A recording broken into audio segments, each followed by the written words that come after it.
Okey, Assalamualaikum warahmatullahi wabarakatuh. Kita masih lagi dalam bab 1, aplikasi teknologi untuk reka bentuk mekatronik. Hari ini kita nak tengok 1.1.6, kita nak buat penambahbaikan kepada produk berdasarkan lakaran yang telah dibuat. Okey, bila kita cerita pasal lakaran, maksudnya kena melukislah.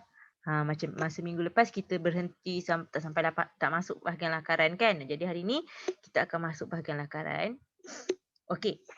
Lakaran ada dua yang awak kena buat selalunya. Ada satu yang pertama, lakaran perkembangan idea ni. Lakaran perkembangan idea. Kalau awak ada buku teks, buka muka surat 25. Lakaran perkembangan idea ni selalunya lebih daripada satu. Selalunya kita buat 3 ataupun 4 lakaran perkembangan idea. Ketiga-tiga jenis lakaran ni kena berbeza lah sebab dia bermaksud idea kita.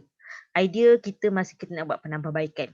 Contoh kita tengok lakaran yang pertama dekat sini, kita perasan, okey, kalau berdasarkan pada lakaran yang kita lukis, yang kita nak buat penambahbaikan pada kereta kawalan jauh tu, pada lakaran yang pertama, kita tambah pada bahagian hadapan kereta tu, penderia infra merah. Okey, ini lakaran pertama. Lakaran yang kedua pula, kita tambah penderia infra merah dan juga pembas. Lain yang ni ada infra merah je untuk kesan halangan. Yang ni ada pembas untuk bagi berbunyi sebelum langgar halangan. Lakaran yang ketiga, kita tambah apa? Kita tambah penderia, kita tambah pembas, kita tambah LDR dan juga kita tambah LED. Maksudnya kalau kita perasan daripada ketiga-ketiga lakaran ni, lakaran yang terbaik adalah lakaran yang ketiga. Sebab kita ada pembas yang akan berbunyi bila penderia inframerah kesan halangan. Dan kita juga ada LED yang akan menyala bila LDR ni kesan kawasan tu gelap. Okey? Bila kita tahu daripada 3 lakaran yang kita dah buat ni, kita akan pilih lakaran yang terbaik untuk kita lukis lakaran 3D bermaklumat. Ini adalah lakaran 3D yang bermaklumat. Kena ada label, kena ada prinsip, kena ada elemen dan kena ada tulis apa bahan-bahan yang kita buat pada produk kita tu yang kita buat penambahbaikan. Kita perasanlah ni, selalunya gambar ni akan lebih kurang dengan gambar lakaran perkembangan idea yang terbaik. Tapi lakaran 3D bermaklumat ni, bila dia cakap bermaklumat, kena ada prinsip, kena ada elemen, kena ada bahan dan kena juga label komponen-komponen yang terlibat. Yang ni muka surat 26 ya. Okey, lakaran ni kena lukis ya. Cuba reka bentuk dan teknologi RBT. Memang awak tak boleh lari daripada lakaran. Dia kata 3, kita kena buat satu laporan atau report atau kita panggil folio.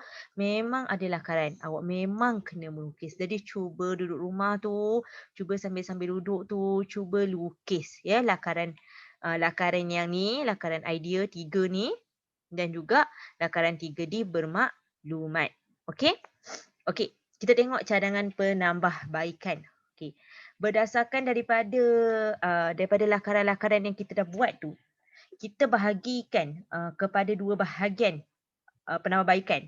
Kita bahagikan penambahbaikan tu pada hadapan kereta dan juga atas bumbung kereta.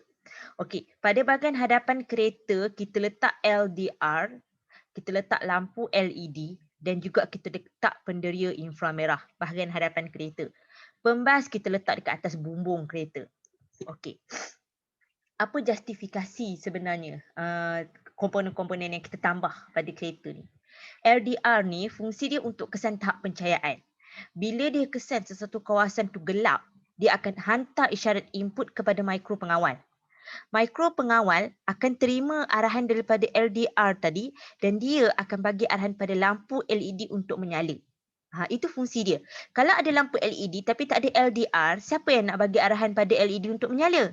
Jadi kita perlukan LDR untuk kesan kawasan tu gelap. Dia akan bagi arahan pada mikro pengawal. Mikro pengawal akan bagi tahu pada LED supaya LED ni menyala. Itu justifikasi dia. Jadi apa yang kita perlu buat? Kita perlulah tambah komponen LDR dan juga LED dan juga kita kena buat pengatur caraan supaya LDR ni kesan tahap pencahayaan. Kalau tak ada pengatur caraan, dia tak boleh kesan lah. Kita kena buat pengatur caraan supaya nanti LDR dia akan kesan tahap pencahayaan, jadi mikro pengawal bolehlah bagi arahan pada lampu LED untuk menyala. Okey, itu cara-cara komponen-komponen dia berfungsi. Okey, tadi kita cakap penderia infra merah duduk depan kan? Kenapa nak kena duduk depan kereta? Kenapa tak duduk dekat atas kereta? Baru kita tengok apa fungsi penderia infra merah ni sebenarnya. Penderia infra merah ni akan mengesan halangan. Bila kita cakap kesan halangan, bahagian yang paling dekat ataupun paling cepat akan kena dinding adalah bahagian hadapan kereta. Kalau kita letak penderia inframerah tu atas bumbung kereta, macam mana dia nak kesan halangan? Jadi kita perlu letak penderia inframerah tu dekat bahagian hadapan kereta sebab dia yang akan kesan halangan pada jarak yang ditetapkan. Kenapa kita kata jarak yang ditetapkan? Nanti kita akan set pada pendiri inframerah tu untuk kesan jarak, kalau kita kata jarak 5 meter. Jadi 5 meter sebelum langgar dinding, penderia inframerah akan kesan. Ada dalam 5 meter sebelum dia jumpa dinding tu dia kesan. Bila dia kesan ada dinding dalam jarak 5 meter, dia akan hantar isyarat pada mikro pengawal. Mikro pengawal akan bagi arahan kepada pembas supaya pembas yang duduk atas bumbung tadi berbunyi. Pembas tu letak kat bumbung ke kat bontot dia pun tak ada masalah. Sebab dia punya fungsi hanya untuk berbunyi. Nak bagi tahu pada awak yang pegang remote ni sebenarnya ada dinding kat depan tu. Itu fungsi dia ya. Jadi apa yang kita perlu buat? Kita perlulah pasang penderia inframerah dan juga pembas dan kita kena buat pengaturcaraan supaya penderia inframerah ni dapat kesan halangan ikut julat. Julat berapa meter? 5 meter ke, 3 meter ke. Dan mikro pengawal ni akan bagi arahan kepada pembas untuk berbunyi dan juga motor AT supaya kereta tu stop. Jadi kalau kereta tu dia dah kesan ada halangan dalam jarak 5 meter, mikro pengawal akan bagi arahan pada motor AT. Motor AT ni fungsi dia nak gerakkan roda kan.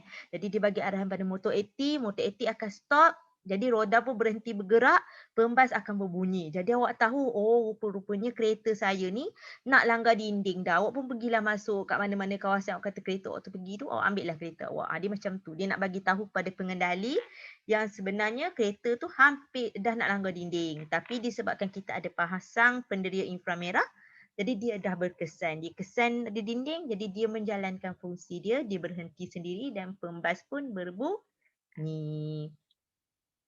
Okey, proses penambahbaikan. Ini proses-proses kita nak buat penambahbaikan. Macam saya cakap tadi, mula-mula kita ambil buat lakaran, kena ada elemen dan prinsip.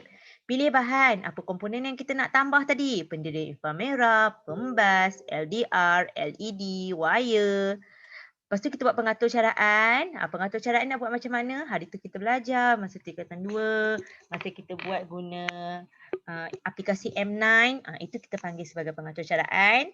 Membina dan memasang, pasanglah komponen-komponen yang kita dah nak yang kita pilih tadi tu, kita pasanglah pada kereta tu.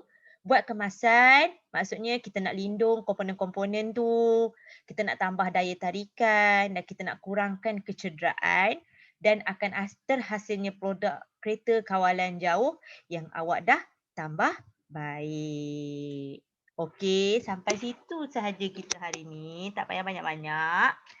Jadi hari ni tugasan awak, nota tu kena salin dan saya bagi masa pada awak hari Khamis ni kan. Awak ada hari Sabtu, hari Ahad untuk buat lakaran kereta tu elok-elok. Jangan buat sambil lewa. Awak kena belajar macam mana cara nak melakar. Kita memang tak boleh berpisah dengan lakaran sebab ini adalah subjek RBT yang memang akan ada lakaran. Terutamanya masa kita nak buat folio nanti. Jadi cuba belajar macam mana buat lakaran. Tengok buku tu ada kat muka surat 25 dengan 26. Lakar dalam awak punya buku nota. Okey, sampai situ saja. Assalamualaikum warahmatullahi wabarakatuh.